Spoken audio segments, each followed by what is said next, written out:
the most responsible thing you can do with your money is to save, save, save. Delay pleasure, invest every penny, and retire with millions, right? When is saving foolish? And when is it wiser to spend and give our wealth away?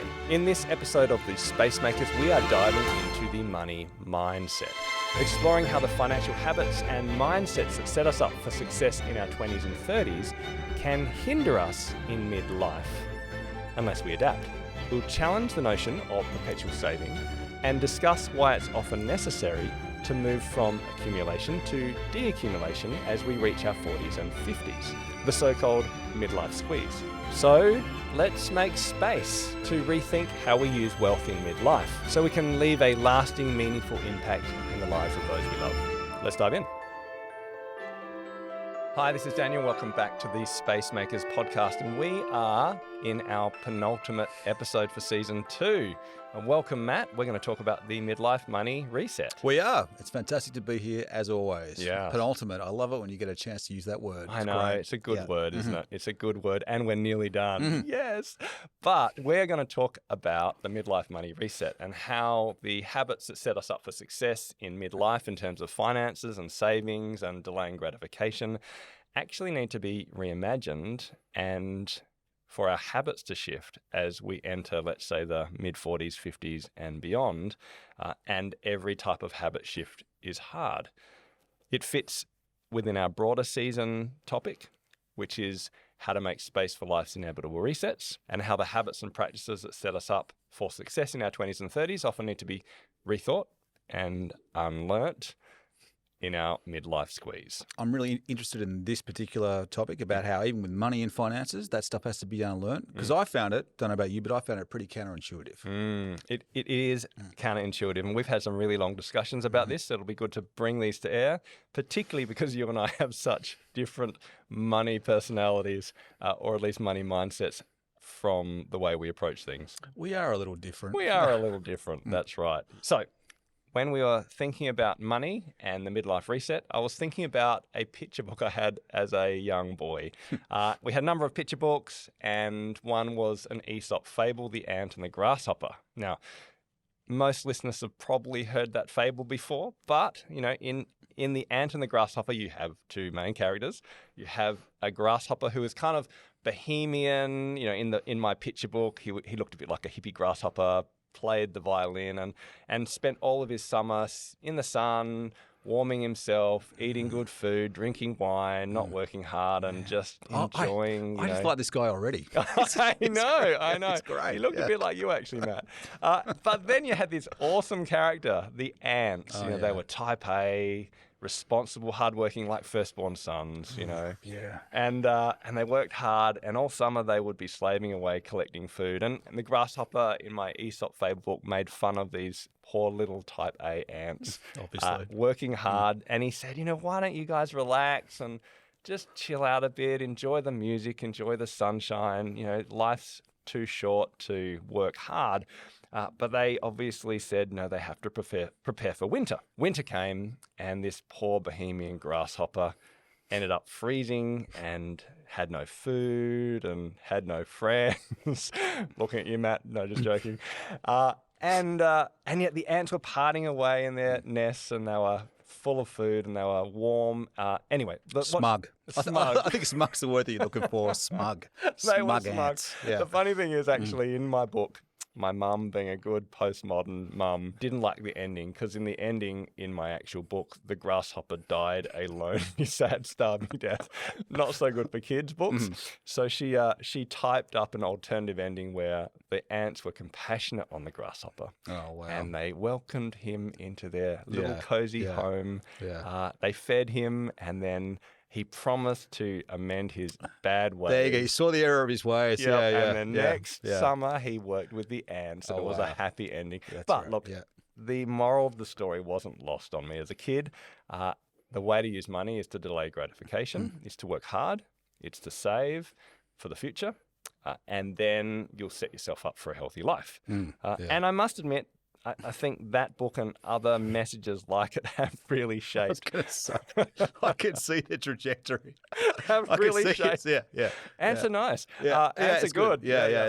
And you are When- the first guy I like to stoop down from your high moral ground to help out those bohemian mates of yours. Well, only if you work hard next summer. That's right. But seriously, it has shaped my money mindset in the sense of I can see the value of putting in money into super, in not spending everything I earn, in actually saving for a rainy day, maybe not taking out loans for like a car or a stereo, except for, take a loan out for a house, for example, because it builds longer term capital. But that's been very helpful for me. And yet what's interesting, as you and I have reflected on the midlife reset, there is a point where delaying gratification stops being healthy. Yeah. And where actually we need to flip our money mindset from being an ant to a grasshopper if that's how we've been wired, or potentially flip our money mindset the other way around if you've spent all your money and now you're in your mid-40s. But that flip in money mindset and habits is important. And what is necessary is that we do change how we approach our wealth. And that's something we want to talk about in this episode. So, Dan, we've got this fantastic quote by this beautiful elderly nun called Joan Chittister. And I think it sums up both this entire conversation and is particularly pertinent to the theme of finances and money. And it goes like this. Life, it seems, follows a relentless cycle. In our early years, we accumulate. But in our later years, we divest. Both of them have a place in life. Both of them are a struggle. Both of them are liberating. So the early part of life is to accumulate. And we talked about friendships and we talked about experiences. Money would be another aspect, obviously. And then at some stage, we have to let go. We have to start to decumulate. And that's what we're going to talk about. Probably one of those things where either you voluntarily let go or to some degree you have stuff forcibly taken away from you. Yeah. And actually, what was nice about this book, The Gift of Years, she does talk about decumulating even in terms of friendships as they pass away. She wrote this when she was quite old. And it's quite beautiful to hear this story about letting go, but the gift of experiencing life through the decumulation. So as usual, we want to check in with people and with each other about how we went with the exercises that we set last episode. So you may recall we had two. So it was like there were two options depending upon your age and your stage. So for people in that kind of younger adult phase of life, we asked people to concentrate on developing and thinking about rare and valuable skills that are going to set them up for a meaningful career.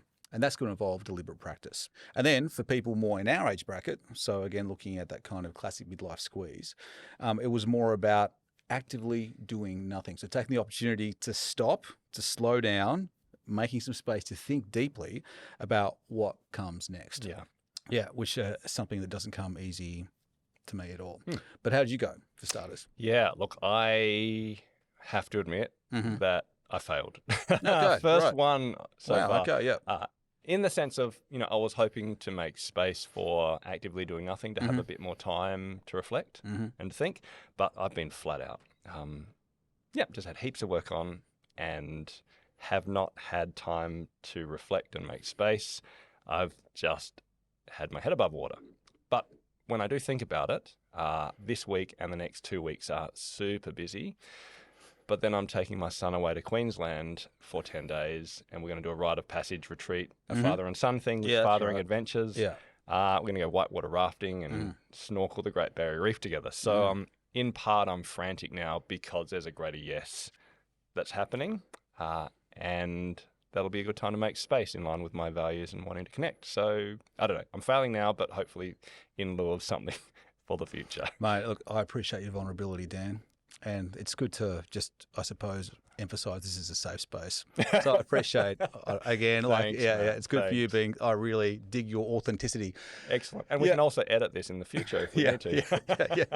Hey, what about yourself? How do you go? I can't throw any stones because I too failed. I'm in, as we talked about before, at this point in time, just in the final throes of a heavy course of study. I thought, man, there's no way that I could carve out the time and actually do this exercise without it being completely tokenistic. Yeah. You know what I mean? It just wasn't going to be, even if I had the time on my calendar, my headspace would not be there. It'd just be too distracted.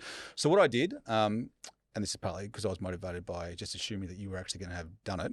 I thought, okay, I've got to give Dan something. So I have put a time in my diary because I've got a hard end date for my course of study. Yep. And I'm going to come back to it and do it then, in literally the week after. So that will translate to about 8 weeks' time from here. Accountability in season 3. No, that sounds good. Look, the reality is making space is hard in the midlife squeeze. That's why we call it midlife squeeze. And, there are months or weeks where you're just surviving. You just don't want it to be your set and reset. Yeah, that's it. So like all things, Matt, we're going to talk about some theory. We're going to talk about a book that we read, we liked, but we would want to critique as well by Bill Perkins called Die with Zero.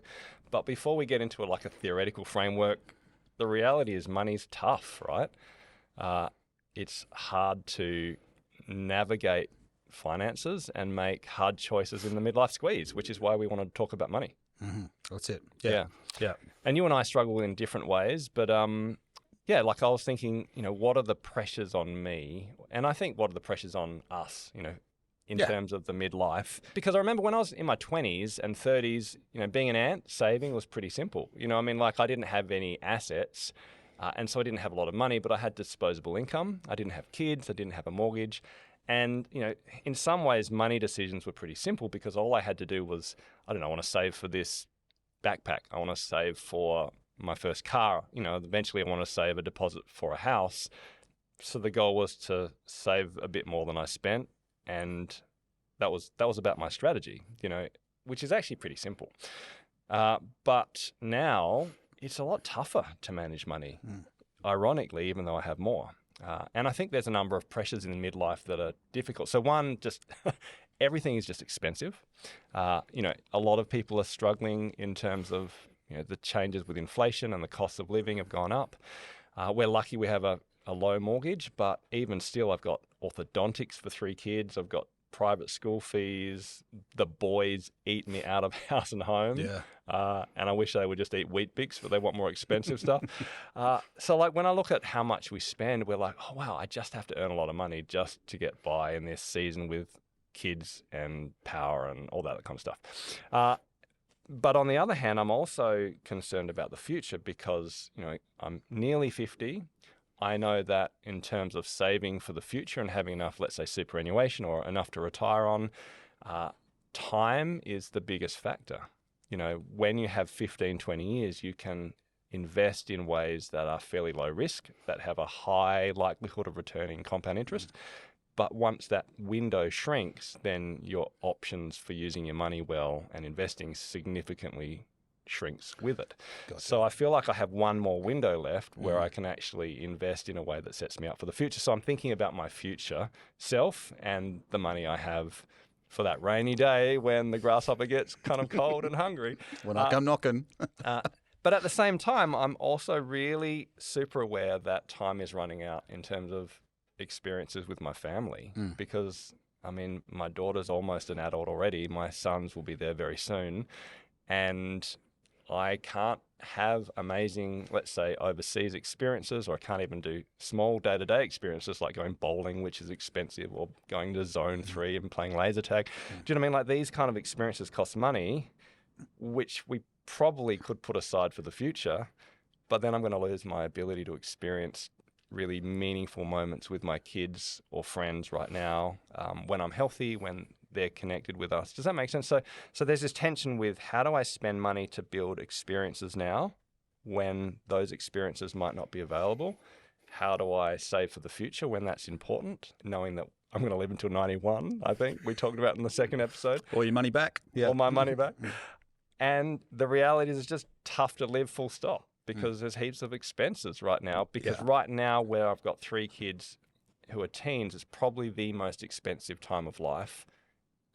And so I have to make money choices in that midlife squeeze. Yeah. And I think that's the same with most of us in different situations. It just dawned on me then, you and I are in a remarkably similar spot. So again, I've got kids who are getting older. One's 14 and one's 11, so they're not too far away from becoming young adults. I've got in-laws and parents who are also elderly, so that's kind of like coming into play as well. So I feel that tension between, on the one hand, I'd like to be a bit more financially independent and squared away, but I'm also super aware of the time crunch. I guess I haven't got too much time left with the boys. So I think like you and I have landed in a remarkably similar spot, but the way that we got there is just so different, right? Yeah. Just so different. Yeah. Like hearing you with your short list of like only 5 or 6, 7, 8, 9, 10 goals that you were aiming for as a young ant, and all I wanted, man, when I was younger was like just enough money for a violin and a snappy suit. That was it. Like that's all I wanted. That's all I wanted. Reflecting on my own experience, I'm just like a lucky unconscious grasshopper. So, and I think it's important to like to say some of this stuff because again, I really want to keep it realistic. Yeah. And so much of my attitude towards money has been informed by my family of origin. Really, really fortunate. Didn't want for anything at all, whether that be material goods, food, shelter, or love. Didn't want for any of that stuff. So that's all I kind of knew growing up. Was having enough, and then. Probably like a key kind of anecdote that sums up my entire attitude to money occurred not long after I got married, and my wife and I went and lived overseas for a while, right? So we were living in the UK. We did about 6 months there. We had our accommodation paid for because of my wife's job, which is fantastic. Had a car, so that was great. She was getting paid in Australian dollars back then, but again, her end of the deal meant that we had the roof over our head for nothing. And I was earning pounds, doing like casual social work there in the justice system. So it was great. So just so heaps of disposable income, raking in these pounds. Yeah, okay. Right. So we did a little bit of traveling, but we lived pretty frugally for about 6 months, right? Because we had this 3-month window afterwards. We were just going to travel around Europe with all the pounds that we'd earn.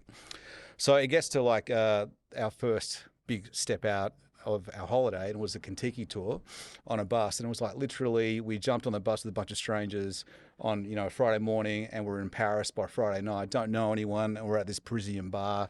And we've got, all this money, and my wife, because she's a bit more, I'd say, a very responsible aunt. So she's like, she's a nice lady, then. Yeah. She's smart. So she's calculated, how much we should spend, per week or whatever. And I find myself in this bar, just like doing the Australian thing and wanting to like get off on the good foot. So I'm just like shouting rounds of drinks of people. And then the next morning we go back through the spreadsheet and the bank account, and I've like depleted virtually half of all the money that we had budgeted for this trip. And the point of that story is to say it's not because I was conscious at all thinking this would be a really smart strategic social move if I just buy like a bunch of people drinks. I didn't even think about it. And that, I think, just encapsulates my attitude towards money. Because, again, the family of origin, fantastic.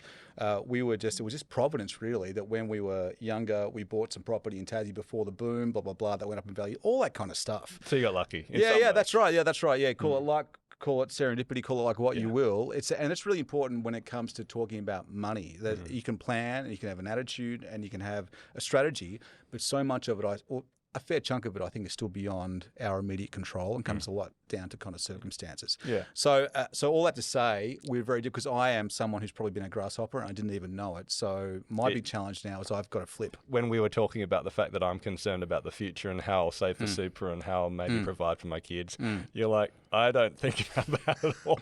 Well, I probably think about it more now, to be honest with you, because of the kids. Okay. And because of that, I can't ignore that shrinking time window that you talked about before. I know that is a hard and fast reality coming my way. Okay. Yeah. And we've reached the same spot in different ways. But I'm not, again, like I'm seriously not considering it a likely prospect I will come knocking on your door penniless and friendless when I'm like 60 saying, Dan, I've seen the error in my ways. I repent. Please let me in. Like that's not going to happen. And I'm not really considering letting you in.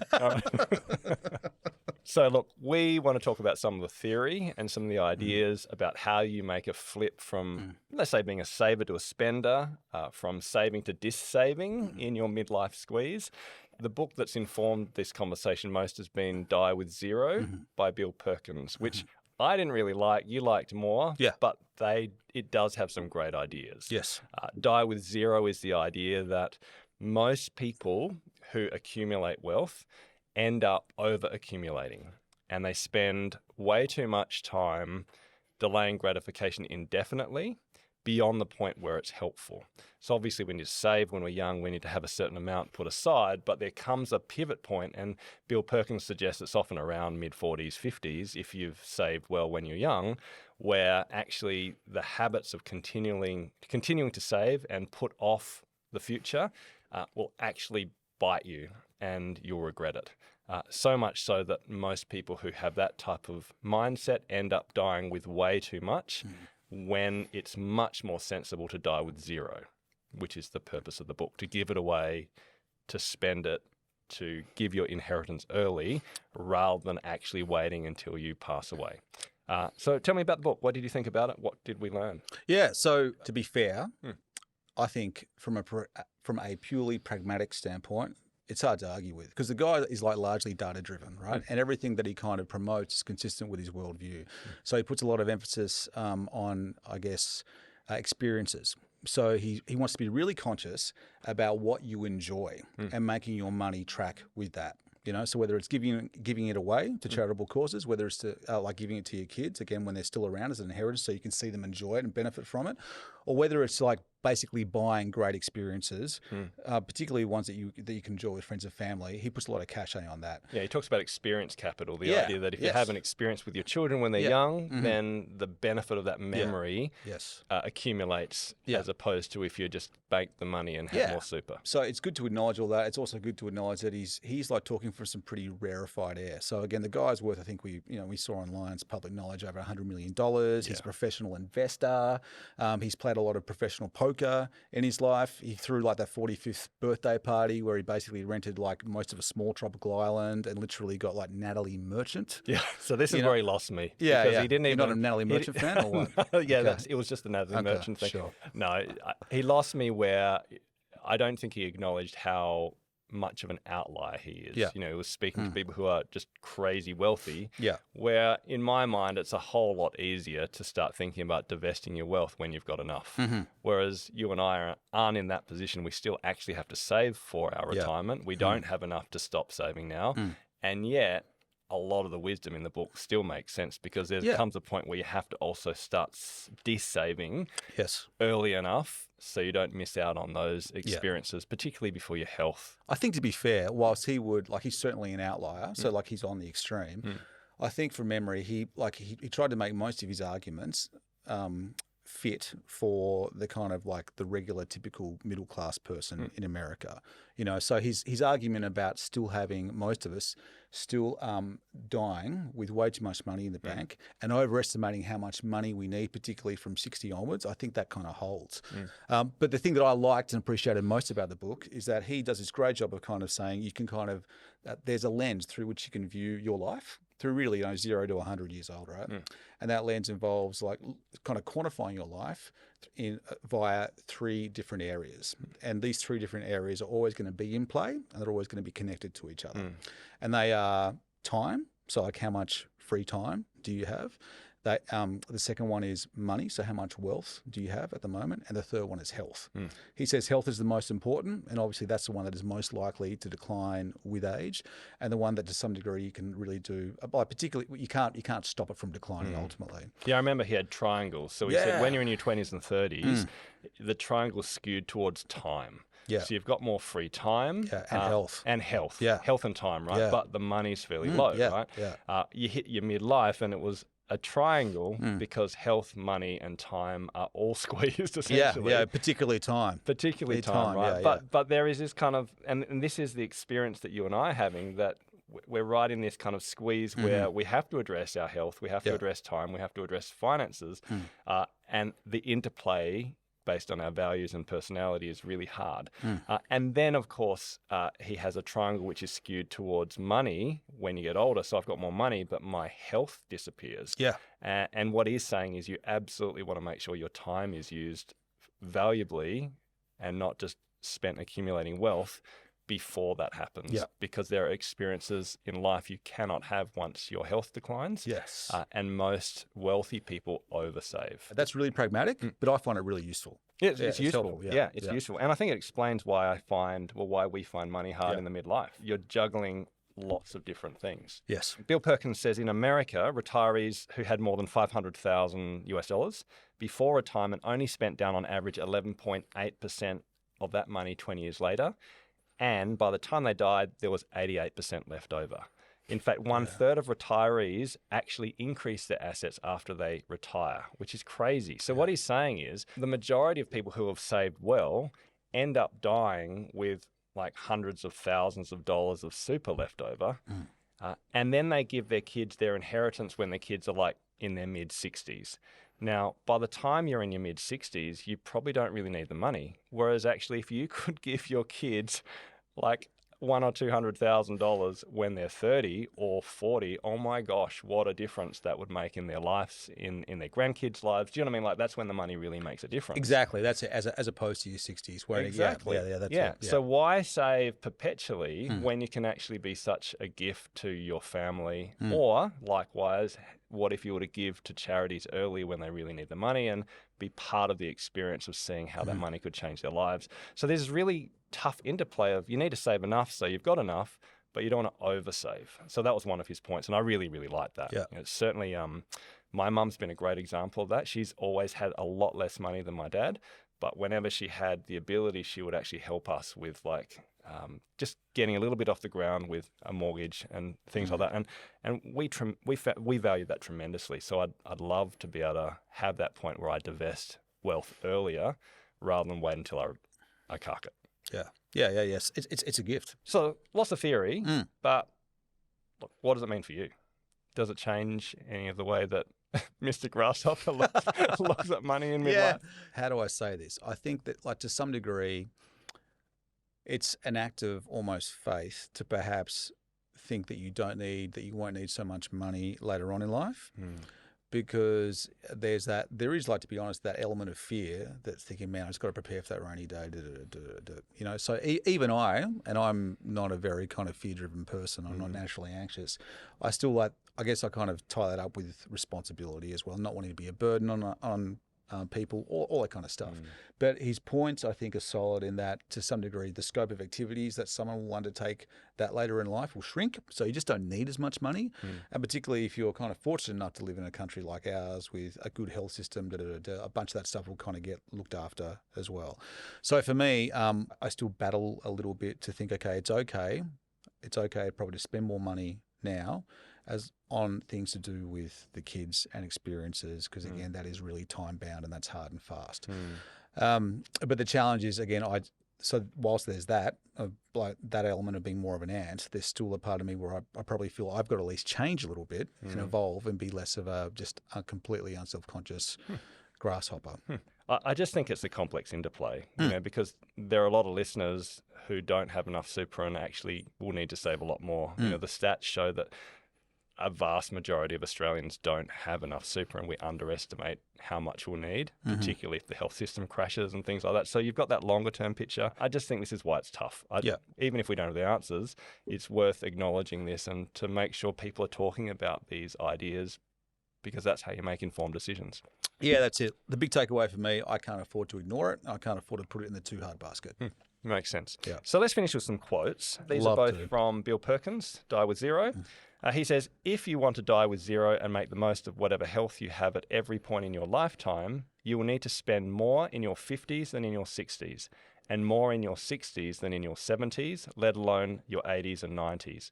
So that's a complete reverse way of how we often do it. We actually need to get better at spending in our 50s if we're going to experience those life dividends that he talks about. Again, it sounds so counterintuitive, but he makes a good case. And speaking of experiences, and experiential dividends, this is this is the start of a good definition. His definition. He writes, invest in experiences that yield long-lasting memories. Always bear in mind that everyone's health declines with age. Give your money to your children before you die instead of saving for their inheritance, and learn to balance current enjoyment with later gratification. So that's, I think, to some degree, that's his philosophy in a couple of sentences. I love it. All right, so Matt, we're going to get practical in a minute and share some of the practical things that we think work and how we've learnt to apply these things in our midlife squeeze. But I just want to acknowledge the role of habit change, because this is easy philosophically. Yeah, okay, you need to spend more. You need to go from being a saver to a spender and make that pivot from accumulating to decumulating your wealth. I'd even raise it in the sense that I think particularly with money, and particularly if you're talking midlife, and still there to a lesser degree in young adulthood, it's also difficult because it involves, I think, like social effects and consequences. As in, by the time you hit our age, you've got a circle of friends and family, and to be fair, like a bunch of the things that you do to kind of socially engage and connect with them are going to be money related or money dependent. That's suddenly like Dan and his family are going on overseas trips more and maybe inviting me along, but sorry man, I can't do it. You know, I can't. No, seriously. Or it's like on a more minor scale, it's like people going out for dinner, for example. Suddenly if you think, look, I've got to squirrel some more away, pump more into my super, I can't afford it. And then if you're partnered up with someone, then you aren't making these decisions alone as an individual, and the both of you may have very different temperaments and experiences of money and finances. So all that stuff comes into play. So look, a final quote from Perkins. The psychological shift from savings mode to spending mode won't be easy. Changing one's deeply entrenched habits never is. If you've spent all your life as a good, solid and committed saver, it's hard to suddenly shift gears and start doing just the opposite. For people used to accumulating wealth, decumulation doesn't come naturally. Old habits die hard. So in our final section, let's talk about how we kill our old habits and some practical ideas to help us. Yep, sounds good. All right, so you're doing your best right now to, again, just embrace that violin. Yeah, embrace the violin. And be a bit more chilled out. So I'm really keen, I'm sure people at home are as well, to hear about how's it going? How are you actually, what are some of the practical steps you're taking to try to achieve that? Look, it sounds so, I don't know, self-indulgent, the idea that I'm struggling to spend money and enjoy life. Do you know what I mean? It sounds ridiculous, but I mean, that is the shift. So there are a few things. I mean, some big ticket items. We went overseas last year, spent a ton of money, and had one of the best experiences of our life as a family. The kids still talk about it. I know it was one of those kind of amazing experiences we had in the Solomon Islands. So that was definitely a decision to, forego future savings in order to get this experience. And we plan to go again next year. I've been thinking, where do my values align with practicing becoming more like a grasshopper? I'm taking the kids bowling and we're going out to dinner sometimes, where it's going to help with connection and relationships. So that's spending money where that matters. And I'm spending money on good hotels when I travel. I want to stay in a place where there's a pool and where there's a gym and where I'm comfortable, because I really like that. But I'm also still saving. I can't flip everything, and nor should I, because I still have to save for retirement. So we're still really careful with what we spend in terms of our supermarket budget. We eat at home almost exclusively. I drive a 1998 Camry.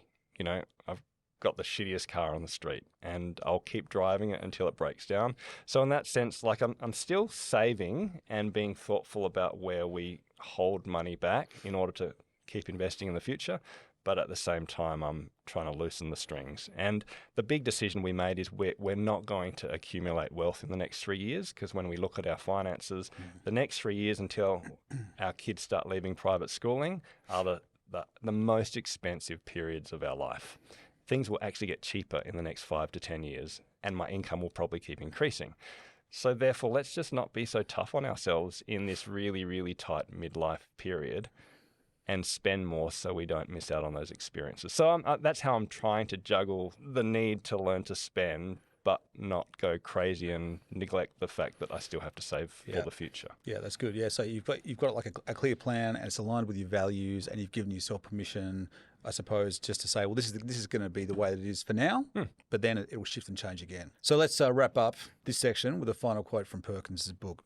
He writes, "The psychological shift from savings mode to spending mode won't be easy. Changing one's deeply entrenched habits never is. If you spent all your life as a good, solid and committed saver, it's hard to suddenly shift gears and start doing just the opposite. For people used to accumulating wealth, decumulation doesn't come naturally.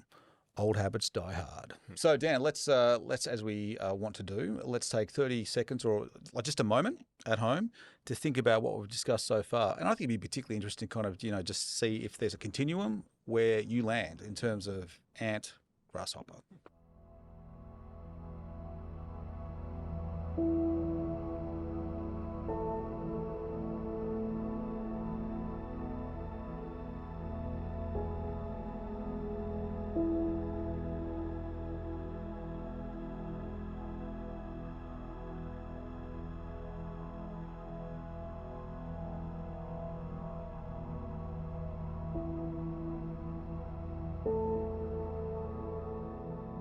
All right, so hopefully that's been helpful to have some time to think and reflect on your money mindsets and your habits, no matter where you are in life right now.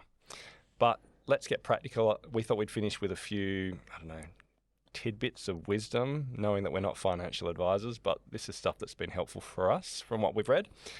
And we particularly do like the work of Morgan Housel from The Psychology of Money. It's a great book. Fantastic. Definitely worth reading. Look, I was having a chat with our kids and my neighbour's kids. So we eat every Monday night together as a community. And so we've talked about money over a few weeks. And I remember asking the kids, so how do you get wealthy? How do you build wealth? And, they pick the obvious ones. Well, get a good job, so earn money and spend less than you earn. That makes sense. But I said, you've missed a big one. And this is really important. And it's to put downward pressure on your desires. And what I mean by that is you can earn more money, but if you increase your desires and your wants in line with that increased income, or even exceed your income with more wants and needs, well, then you'll always be broke. I've worked with a lot of leaders, senior leaders, people in wealthy areas, particularly in Melbourne, Sydney, for example, who tell me that they cannot get by with less than $500,000 a year as an income. That's their base level. That's just to service their debt. And they're constantly stressed with money. They would need $800,000 a year just to kind of not feel like they're always behind. Yeah. And that type of money is like so different from what I earn. And that makes sense though. Because their kids are in crazy expensive schools. They're keeping up with the Joneses in one of the most expensive suburbs. They have a massive amount of debt, plus they just keep spending.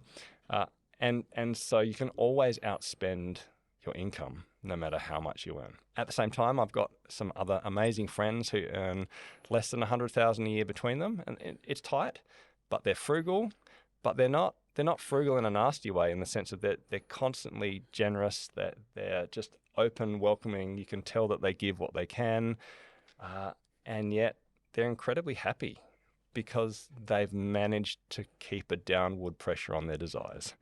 And they invest in friendships, they invest in holidays still, but they know what they value and they don't worry so much about money. Interesting. Yeah. Yeah. Look, I dig all that. I'd probably only qualify it perhaps by saying, because I'm the kind of person, I think, and this comes down to my psychology and temperament and that kind of stuff. If the blanket recommendation is to kind of down pressure my desires, eventually I'm going to kind of distort that into self-flagellation to the point where I break and just go completely 110 Ks in the opposite direction of probably being super excessive. Yeah. So I like the idea of bringing it back to clarifying. And a bit like we talked about last season, particularly Grady yeses helping us to say no. So I think if I've got an idea, if I can clarify my values and what's really important, really, really important, what I think Ramit Sethi, one of the current finance gurus, he talks about what is it that kind of makes you feel wealthy and actually tailor it to you. If you can get a handle on that, then I think it's okay. It's almost like you've got an outlet and permission to direct funds and money towards that and to kind of feel wealthy in that sphere, whilst at the same time turning down other particular outlets. That makes sense. And I think that's where I've landed in terms of where I spend money and where I don't. What I'm not saying is that you should always act like you're a poor 20-year-old student when you're suddenly earning, $200,000 a year. Like that's kind of unusual. But I'm saying that as your income increases, don't automatically increase your desires and needs in line with it, because if you do, you'll always be broke and you'll always want more. Yes. So I think there has to be a point where, from a psychological point of view, you say that's enough. I know what makes me truly happy, and it's not more stuff. There is a great TED talk that money can buy you happiness if you invest it in building relationships and if you give it away. But if you just keep accumulating stuff and accumulating debt and responsibilities in terms of finances, well, then that doesn't make you happy. So it's just being aware that there's a psychological component and not to always want more. So Matt, why don't you give us a second principle that you found helpful? Yeah, so this is what, again, like going back to my, I suppose, like particular psychology, and I really like this idea of, again, being having tools and systems in place that force me to be more conscious and intentional about where my money is going. And I remember years and years and years ago, like I read this great book called Your Money or Your Life. And again, it had a pretty profound effect on me. Obviously, like I haven't kind of implemented it enough, but the author's big point was that you can really translate every minute that you work to a particular like dollar value.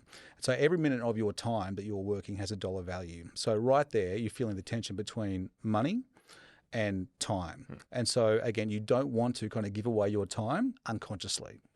So ever since then, I've been, reading like a bunch of other books about this same principle of becoming more conscious. And I've seen there's a whole gamut. So there's basically a continuum. You've got people who advocate giving every single dollar that you earn a home. So you know exactly where your time translated into money has gone. Okay, so like true budgeting. Yeah, true budgeting. Yeah. Okay. So every single dollar has a home. Okay. And so that's one extreme. The next extreme over here is like, say, Scott Pate, the Barefoot Investor, he talks about buckets, so categories. So it's not as detailed as, again, having to give every dollar a home, but it's still giving you some sense of where the money is going and how much you're going to spend on a particular kind of category of stuff. Yeah. So Ramit Sethi, Dave Ramsey, the Total Money Makeover guy, again, huge in that world, and also Scott Pate, they say that you take your entire income and you basically, I think, chop it into, say, 3 sections or 3 broad categories of buckets. And one of those buckets will be necessary expenses. So that's one bucket. So that maybe that's like, say, 60% of your income. And then maybe devote, say, 20% of your income to, say, splurging. So that's just, spending money on leisure activities and going out and that kind of stuff, like just having fun, shouting your mates at the bar. And then the last 20% is more, say, saving for long-term goals. So this is like the overseas holiday and that kind of stuff. Yeah, that makes sense. And the point of buckets, and I would do something similar, not exactly those buckets, but we have 4 or 5 different buckets. And the point is when I receive my income, I automatically divert a particular percentage or a particular amount to, let's say, bills and expenses versus everyday spending versus long-term saving versus short-term holidays. The point is you separate your income from the start and then you work from those buckets. I think that is a pretty smart way of working. It's great, yeah, because again, it forces consciousness. And the thing that the 2 things that I really like about these approaches is that if you're the person, it's almost like you need the hard and fast, like the pretty heavy duty intervention of every dollar has a home, or maybe you're someone like me who, again, I would find that soul destroying. I can't do that consistently as well, but I can make the bucket system kind of work. Like that's enough intentionality and consciousness without it breaking me. That's sustainable. Yeah, one of the things someone once shared with me is that they really respected their grandfather because he always carried $100 in his pocket, like old style cash, and whenever he saw a need, he would just give it out, and then he would have another $100 in his pocket. I really like that idea. But like the big point of all that, I think, is that like whilst it can seem a bit onerous, it can sound onerous at first glance to think, well, I have to have some kind of system, whether it's every dollar gets a home or some buckets. Once you've got that set up in place, it's actually liberating because you don't have to stress or think about what you're spending and how you're spending it so much anymore. Absolutely. So the first principle is to down pressure your desires, essentially to practice having enough rather than always needing more. The second one was to use buckets to manage your money, hopefully in line with your values. The third thing I think is really important, and we just touched on this a bit, is the importance of giving and giving as a percentage. You and I are both big fans of giving, and I think it's really important, even if you're and even if you're trying to save, to build in a habit right from the beginning of giving a percentage of your income away. And I'm a big fan of giving percentages, just like I'm a big fan of saving percentages. I remember hearing a talk once from, a motivational speaker, and they said, I think the aim in life with money is to be a millionaire. And everyone's like, yeah, and he's like, but I don't mean what you mean. I don't mean that we should save $1 million for ourselves. I think the true millionaires in our society are the ones who have given $1 million away by the time they die. And that really struck me. I really liked that idea. That wouldn't it be cool if I could give $1 million away by the time I die? And that is kind of a true millionaire. Do you know what I mean? So as part of that, I've always saved 10% of my income, and I've always given 10% of my income. It's always been something I've done from like when I was an ice cream driver. And as my income has increased, well, I just give 10% away and I save 10%. And then obviously I do other stuff with buckets with my other 80%.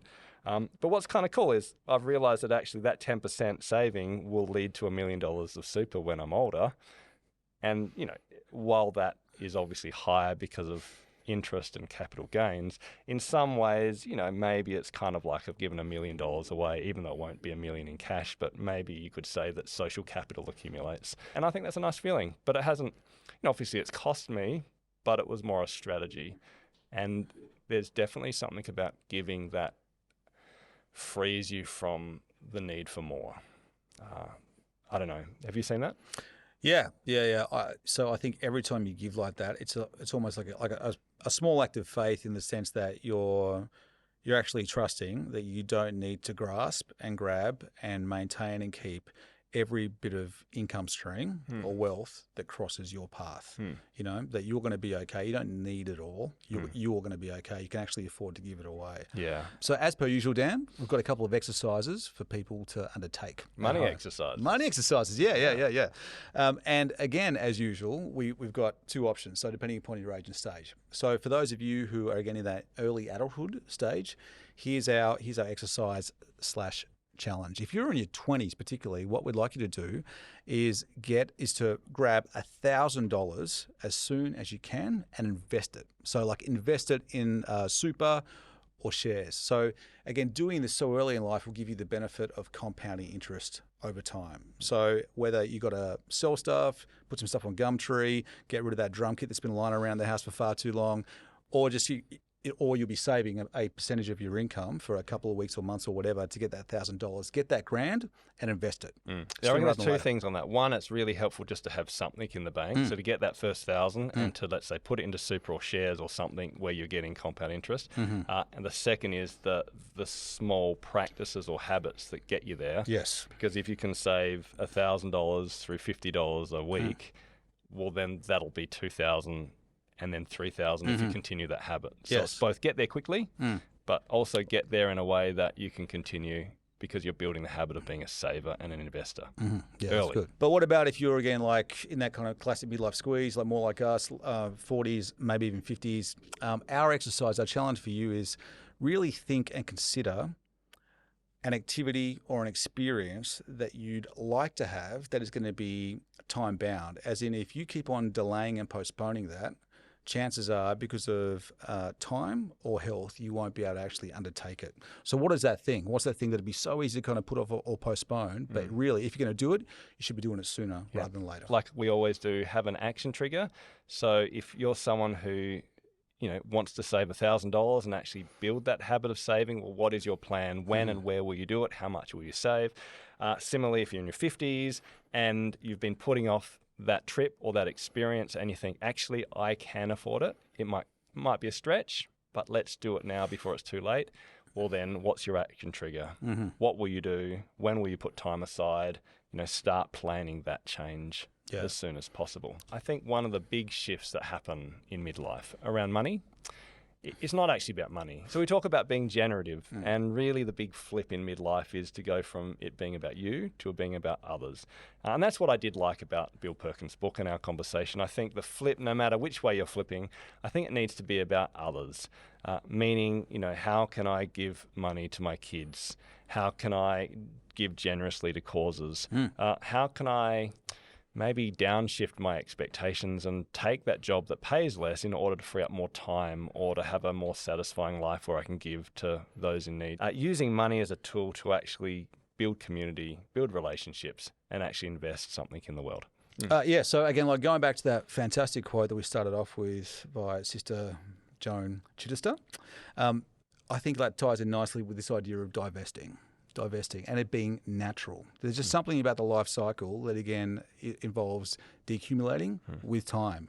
And I think there's a lot to be said for almost embracing that voluntarily rather than being in this position where it's going to be like your health, perhaps, and like your sphere of activities, it's going to be to some degree taken away from you regardless. All right. So, Matt, our last episode of season 2 comes up next week. And our post-penultimate. Our post-penultimate. So we are exploring what it looks like to invest in your inner life, to make the shift from maybe more of an outer life, being a doer, to more of an inner life, thinking about what it means to be. We're going to talk about the 3 stages of faith, according to the research, and finish with some of our reflections about what you and I have learned by maybe having this counseling session in midlife in front of thousands of people. Hey, if you haven't downloaded our handout and our season 2 kit, we'll go to spacemakers.au/S2. We've got not only a summary of the stages of life and all the seasons, but a whole heap of fantastic resources to help you make this pivot.